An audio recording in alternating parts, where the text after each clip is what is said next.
Hello दोस्तों, जियो गुरुजी classes में आपका स्वागत है। मैं रोहित शर्मा, सब्जेक्ट अपना ज्योग्राफी। देखिए आज का टॉपिक है प्राकृतिक गैस, जो कि ऊर्जा संसाधन का सेकंड टॉपिक है। डालेंगे प्राकृतिक गैस, प्राकृतिक गैस, और ये ऊर्जा संसाधन से संबंधित है, जो कि ऊर्जा पैदा करने में सहयोग करता है। देखिए प्राकृतिक गैस जो है, प्राकृतिक गैस पेट्रोलियम के भंडारकों के साथ पाई जाती है। जैसे कि आपको पता है कि जब कच्चा तेल जो है नीचे से जमीन की सतह से ऊपर की ओर लेके आता है धरातल पर, या हम कह सकते हैं कि कच्चा तेल जमीन के आंतरिक भाग कूपों के माध्यम से प्राप्त किया जाता है, नीचे से तेल निकालते हैं, और जैसे ही ये कच्चा तेल सतह पे आता है तो यह गैस के रूप में मुक्त हो जाती है और बनती है क्या? प्राकृतिक गैस। देखिए प्राकृतिक गैस का उपयोग कहां पर होता है? यह उपयोग होता है औद्योगिक ईंधन के रूप में, इसका उपयोग किया जाता है। इसके अलावा इसका उपयोग बिजली क्षेत्रों में भी ईंधन के रूप में बिजली पैदा करने में किया जाता है। उद्योगों में हीटिंग के उद्देश्य से भी इसका उपयोग किया जाता है। इसके अलावा आपके रासायनिक, पेट्रोकेमिकल और जितने भी उर्वरक उद्योग होते हैं वहां पर कच्चे माल के रूप में प्राकृतिक गैस का उपयोग किया जाता है। ठीक है, तो हम इसको एक पैराग्राफ के रूप में इसको डालेंगे। क्या लिखेंगे? सबसे पहले प्राकृतिक गैस। ठीक है, हमारी जो ये प्राकृतिक गैस है ये मिलता है पेट्रोलियम भंडार के साथ प्राप्त किया जाता है। मतलब ये कि जहां पर पेट्रोल के भंडार होते हैं वहां पर ही प्राकृतिक गैस को प्राप्त किया जाता है। तो प्राकृतिक गैस पेट्रोल भंडार के साथ में प्राप्त किए जाते हैं। ठीक है, प्राकृतिक गैस का उपयोग लिखते हैं, प्राकृतिक गैस का उपयोग। और जैसे कि मैंने बताया आपको, प्राकृतिक गैस का उपयोग जो है वो औद्योगिक ईंधन के रूप में, मतलब औद्योगिक क्षेत्र के अंदर ईंधन के रूप में इसका उपयोग लिया जाता है। ठीक है,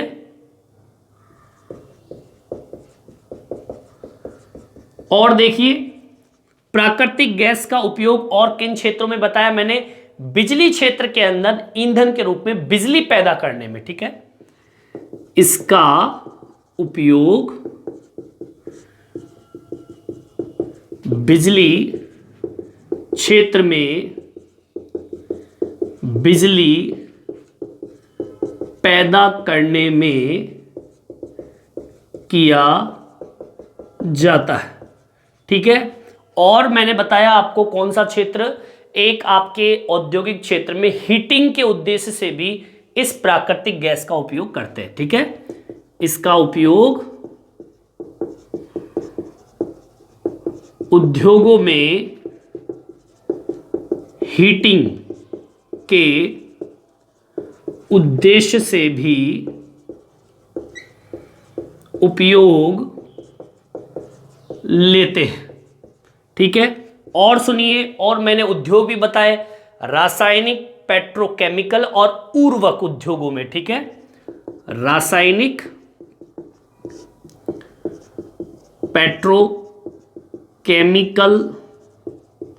व उर्वरक उद्योगों में कच्चे माल के रूप में उपयोग में लेते हैं। आगे बात समझ में? रासायनिक उद्योग हो, चाहे पेट्रोकेमिकल उद्योग हो, चाहे वो उर्वरक उद्योग हो, इन सब के अंदर कच्चे माल के रूप में आप प्राकृतिक गैस का उपयोग कर सकते हैं।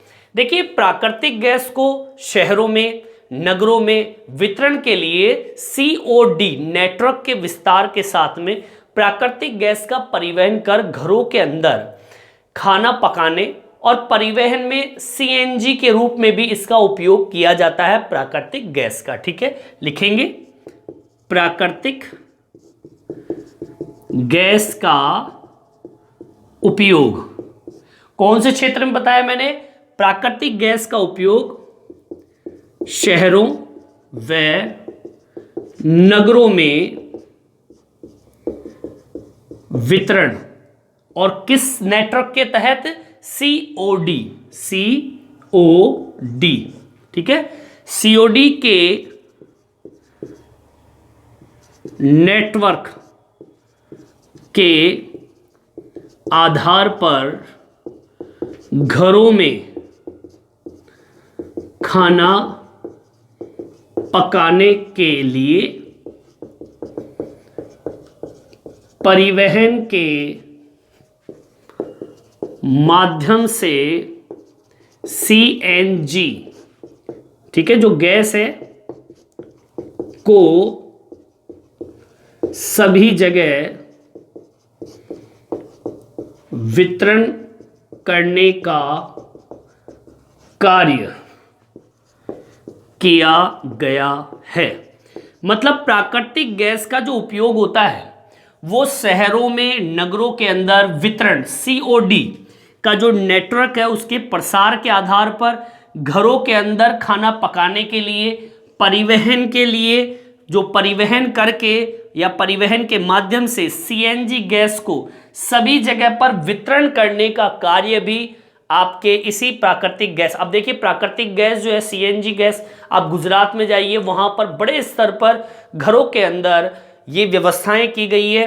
घरों के अंदर जैसे हमारे राजस्थान के अंदर सिलेंडर की व्यवस्था है, लेकिन वहां पर घरों के अंदर पाइपलाइन के जरिए प्राकृतिक गैस को पहुंचाया जाता है जिससे कि खाना पका सके। ठीक है, भारत में प्रमुख प्राकृतिक गैस मुंबई हाई और पश्चिमी तट पर ज्यादातर पाई जाती है। ठीक है, लिखेंगे अपन, भारत में मुख्यतः प्राकृतिक गैस मुंबई हाई व कौन सा तट बताया मैंने? पश्चिमी तट। ठीक है, पश्चिमी तट पर पाई जाती है, जो कि एक तरीके से तेल आपका जो होता है, तेल यहीं पे निकलता है मुंबई हाई और पश्चिमी तट पर, जैसे गुजरात है। ठीक है, यहां पर गैस जो है वो पेट्रोलियम भंडार के साथ ही निकलती है। ठीक है, तो भारत के अंदर एक तो मुंबई हाई, जो कि आपको पता है कि मुंबई का जो तट है उससे 160 किलोमीटर दूर अंदर समुद्र में जाओगे तो मुंबई हाई क्षेत्र है जहां पर आपका पेट्रोलियम संसाधन निकलता है और यहीं से आपके प्राकृतिक गैस का भंडार भी मौजूद है जो प्राप्त किया जाता है। इसके अलावा आपका पूर्वी तट पे जाइए तो पूर्वी, ये तो पश्चिमी तट की बात है, पूर्वी तटों पर कृष्णा गोदावरी बेसिन के अंदर प्राकृतिक गैस के भंडार आपको मिलेंगे। तो इसको भी आप मेंशन कर लीजिए, जो आपके दोनों साइड का ये टॉपिक कंप्लीट हो जाएगा। लिख देता हूं नीचे की साइड ये कि भारत के पूर्वी तट पर कौन कौन सा बेसिन बताया मैंने? कृष्णा और गोदावरी। कृष्णा व गोदावरी बेसिनों में प्राकृतिक गैस के स्रोत उपस्थित है। क्लियर?